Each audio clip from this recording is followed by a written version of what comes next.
তৃণমূল সরকারের সীমাহীন দুর্নীতি, নারী নির্যাতন ও অপসারণের শাসনের বিরুদ্ধে হুগলির আরামবাগে বিজেপির পরিবর্তন সংকল্প পদযাত্রা। শুক্রবার আরামবাগ সাংগঠনিক জেলা বিজেপির পক্ষ থেকে এদিন পরিবর্তন সংকল্প যাত্রার আয়োজন করা হয়েছিল। সেই পদযাত্রায় উপস্থিত ছিলেন রাজ্য বিজেপির প্রাক্তন সভাপতি তথা কেন্দ্রীয় মন্ত্রী সুকান্ত মজুমদার। পদযাত্রাটি বাসুদেবপুর মোড় থেকে বেরিয়ে লিংক রোড হয়ে শেষ হয় বাস স্ট্যান্ডে অর্থাৎ মূল মঞ্চের কাছে।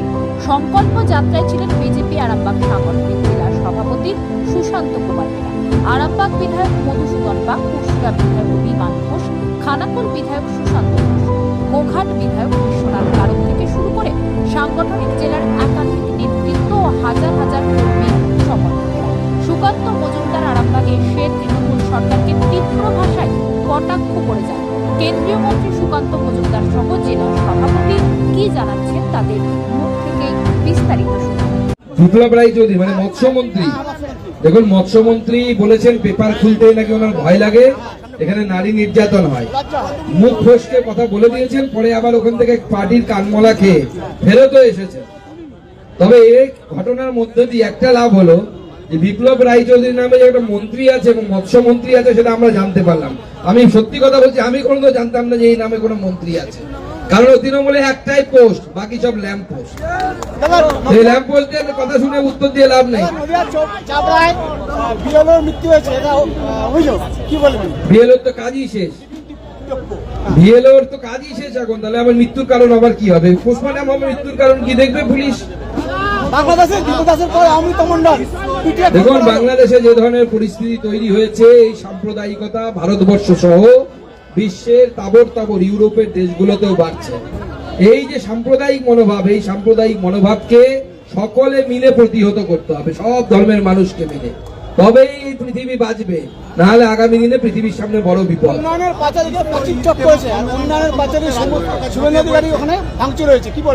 দেখুন উন্নয়নের পাঁচালি বাজিয়ে এখন তৃণমূল কংগ্রেস পাড়ায় পাড়ায় ঘুরে বেড়াচ্ছে। ওই পাঁচালি উন্নয়নের পাঁচালি নয়, ওটা চুরির পাঁচালি।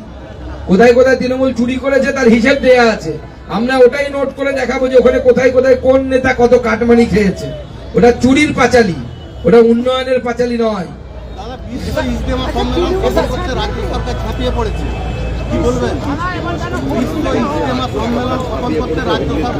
দেখুন হিন্দু সংস্কৃতির যদি কিছু হয় সেটাকে বাধা দেওয়ার চেষ্টা তৃণমূল কংগ্রেসের সরকার করে, কিন্তু এই ধরনের যখন অন্য কোনো ধর্মীয় সংগঠন বা অন্য কোনো ধর্মের লোকেরা করে, তৃণমূল কংগ্রেসের সরকার সেটাকে লাফিয়ে পড়ে করায়। আমি তো দেখলাম আমাদের ডিজি পুলিশ ওখানে সরজমিনে খতিয়ে দেখতেও গেছিলেন, সশরীরে পৌঁছে গেছিলেন রাজীব কুমার। তারপরে যদি ওখান থেকে কোনো গন্ডগোল লাগে আর যদি কোনো ধরনের হামলা হয়, আমরা কিন্তু ছেড়ে কথা বলবো না। যেখানে আমাদের শক্তি আছে সেখানে পাল্টা দেব।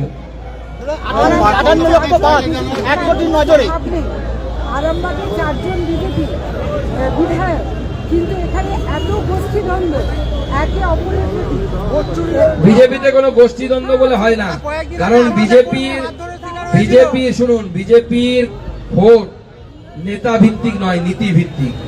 সুকান্ত মজুমদারও যদি বাইরে চলে যায় বিজেপির 5 টাকাও যায় আসবে না, কারণ ভোটটা সুকান্ত মজুমদারকে দেয় না, আমাদের মাস্টারমশাইকে দেয় না, বা আমাদের বিমানকে দেয় না, বা আমাদের বিশ্বনাথ দাকে দেয় না। মানুষ ভোটটা দেয় পদ্ম ফুলকে, পদ্ম ফুলই সব। মেডিকেল কলেজে 6000 মাইক্রো অবজারভার নিয়োগ হবে, সেখানে কি আপনাকে ডাকবে? 6000 মাইক্রো অবজারভার দেখুন মাইক্রো অবজারভার নির্বাচন কমিশনের কাজ, ওখানে আমাদের কি বলার আছে? নির্বাচন কমিশন মাইক্রো লাগাবে না ম্যাক্রো লাগাবে তাদের ব্যাপার। আমরা নির্বাচন কমিশনের স্বীকৃত রাজনৈতিক দল হিসেবে আমরা এসআইআর এ অংশগ্রহণ করেছি, আমাদের কাজ ওইটুকুই, তার বেশি আমাদের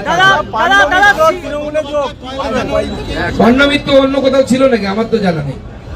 এখন ফিল্ম ইন্ডাস্ট্রি চলছে না, ওই দেবের 2-4টে সিনেমা টিনেমা চলে, নায়িকাগুলো তো কিচ্ছু চলে না। ওরা বিভিন্ন পার্টির ওই বিভিন্ন মাচা শোতে গিয়ে নাচবে টাচবে, পয়সা টয়সা রোজগার হবে। আমার কিছু বলার নেই, ও থাকলেও না গেলে আমাদের কোনো যায় আসে। দাদা আরামবাগ মেডিকেল কলেজে বারবার রোগী মৃত্যু হচ্ছে, শিশু বদল হচ্ছে, এই ব্যাপারে নিয়ে আপনারা কি? শিশু তো অন্য শিশুকে দিয়ে দিয়েছে একটি বাচ্চাকে। দেখুন আরামবাগ মেডিকেল কলেজ শুধু নয়, এখন যত এরকম মেডিকেল কলেজ তৃণমূল কংগ্রেস ঘোষণা করেছে, শুধু মেডিকেল কলেজ নয়, তার সাথে বিশ্ববিদ্যালয়গুলো একই রকম। শুধু বিল্ডিং আছে নীল সাদা, আর কিচ্ছু নেই, কিচ্ছু হবে না। এবার আর ওখানে তো আপনাদের এখানে অভিযোগ দেয় আপনাদের সাংসদ যিনি হয়েছেন তিনি নাকি পয়সা নিয়ে প্রচুর ক্যাজুয়াল স্টাফ ঢুকিয়েছেন, তৃণমূল কংগ্রেসের নেতাদেরকে ঢুকিয়েছেন, কর্মীদেরকে ঢুকিয়েছেন, পয়সা নিয়ে ঢুকিয়েছেন। তাদের কোনো এক্সপার্টাইজ নেই হসপিটালে কাজ করার জন্য। তো আমাকে যদি হসপিটালে বলে অপারেশন করতে, আমি তো ডাক্তার নই, আমি প্রফেসর, আমি তো অপারেশন করতে পারবো না। তো সেরকম ক্যাজুয়াল স্টাফে যদি উপযুক্ত শিক্ষাযুক্ত কর্মচারী যদি নিযুক্ত না হয়, যা হওয়ার তাই হবে। আপনাদের যারা টাকা খেয়েছে তৃণমূল কংগ্রেসে সাংসদ সহ অন্যান্যরা, তাদের পকেট ভারী হয়েছে, আর কাজের কাজ কিছু হয়নি, হবেও না। দাদা মালদিয়ায় ফের সঙ্গীত শিল্পীকে দেশাত্মবোধক গান গাইতে বাধা দেওয়া হয়েছে।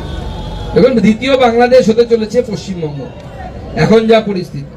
এবং বাংলাদেশের পরিস্থিতিটা বুঝে দেখুন, ওস্তাদ রশিদ খান তার ছেলে সে পর্যন্ত বাংলাদেশ থেকে পালিয়ে এসছে গতকাল, সেখানে গান করতে পারেনি এবং বলেছে আমি আর জীবনে যত টাকা দিক আমি বাংলাদেশে যাব না। সেই জন্য ওই ধরনের সাম্প্রদায়িক পরিবেশ হিন্দু হোক বা মুসলমান হোক সবার জন্য ক্ষতিকর। দাদা পুরোহিতদের টোল বন্ধ হয়ে গেছে এই আমলে, কি বলবেন? দেখুন, পুরোহিতদের টোল খোলার তো তৃণমূল কংগ্রেসের কোনো ইচ্ছে নেই। আপনি মাদ্রাসা মুক্তব এগুলো খুলতে চাইলে তৃণমূল কংগ্রেস হেল্প করবে। লগ্নজিতা প্রসঙ্গে কি বলবেন? দেখেন, লগ্নজিতা বুঝে গেছে, যেটা আমি বারবার বলি, সেকুলারিজম প্লুরালিজম ততক্ষণই থাকবে যতক্ষণ হিন্দু মেজরিটি। যেখানে হিন্দু মেজরিটিতে নেই সেখানে সেকুলারিজম থাকে না, সেখানে প্লুরালিজম থাকে না, অর্থাৎ বহুত্ববাদ থাকে না, সেখানে গান থাকে না, সঙ্গীত থাকে না, শিল্প থাকে না। বাংলাদেশে দেখেছেন তো হারমোনিয়াম ভাঙছে কেমন করে, কেমন করে তানপুরা ভাঙছে। আমাদের শিল্পীদেরকে জিজ্ঞেস করুন, তারা ওই ধরনের পরিবেশ চান কি না নরেন্দ্র মোদীর এই ভারতবর্ষ চান? 2026-এ আরামবাগকে নিয়ে কি পরিকল্পনা আছে? আরামবাগকে নিয়ে, আরামবাগে 7টা সিট ভারতীয় জনতা পার্টি জিতবে আর নরেন্দ্র মোদীর হাতে তুলে দেবে। আজকে দাদা আরামবাগে লগ্নজিতা আসছে, আবারও গান করবে। লগ্নজিতাকে আমার হয়ে নমস্কার জানাবেন আর ওই ডায়লগটা শুনিয়ে দেবেন। আজকেও আসছে, আজকে আরামবাগে আমি জানি আজকে আরামবাগে আসছে, ভালো মেয়ে, ভালো গান গায়। আমি তোকে বলবো ওই গানটা, যে গানটার বিরোধিতা হয়েছিল জাগমা, সেই জাগমাটা আবার যেন এখানে গায় লগ্নজিতা, 2-4 বার গায়, একবার না। আর যাদের অসুবিধা হচ্ছে তারা কানের মধ্যে পটল ঢুকিয়ে যেন বসে থাকে।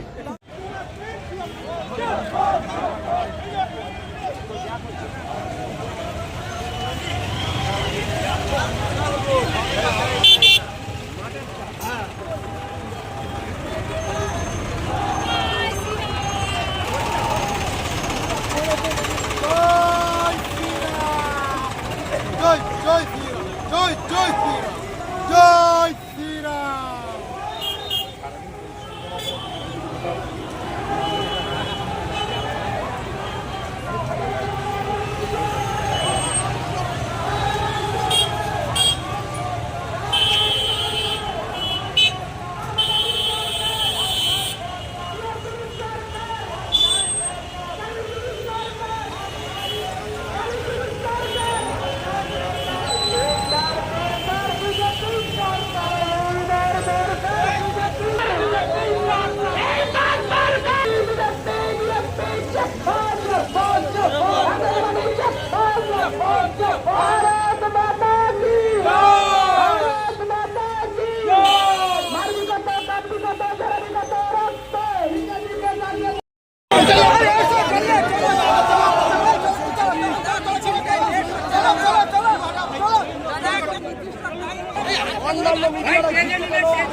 সম্পর্কে আমরা সব অনলাইনে ফর্ম ফিল আপ করেছিলাম, ওরা অনলাইন ঠিক করে দেখেনি, সেই জন্য এরকম করেছে।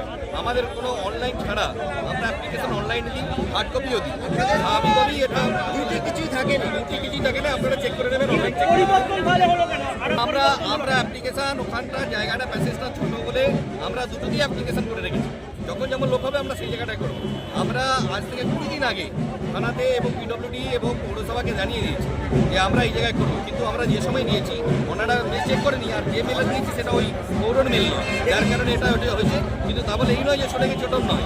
আমরা পারলে আজকে পৌরকে দিয়ে করে দিতে পারতাম, কিন্তু আমাদের লোক সংখ্যা যেভাবে আছে সেই জন্য আমরা ওখানে না কোনো ভাই কিছু নয়, কোনো কিছু চক্রান্ত নয়। আমরা পারলে আজও এখানে করতে পারতাম, পৌরসভাকে লেটার দিতাম, এখানে করতাম। আমাদের আগে 20 দিন আগে থেকে পারমিশনে আছে, এতে কোনো আপত্তি নেই। মানুষ পরিবর্তন চাইছে, বাংলার মানুষ চাইছে সুশাসন, আর বাংলার মানুষ সংকল্প নিয়েছে 2026 নির্বাচন তৃণমূল কংগ্রেসের বিষয়। কারণ এই চোর দুর্নীতিবাজ সরকার আর নেই দরকার।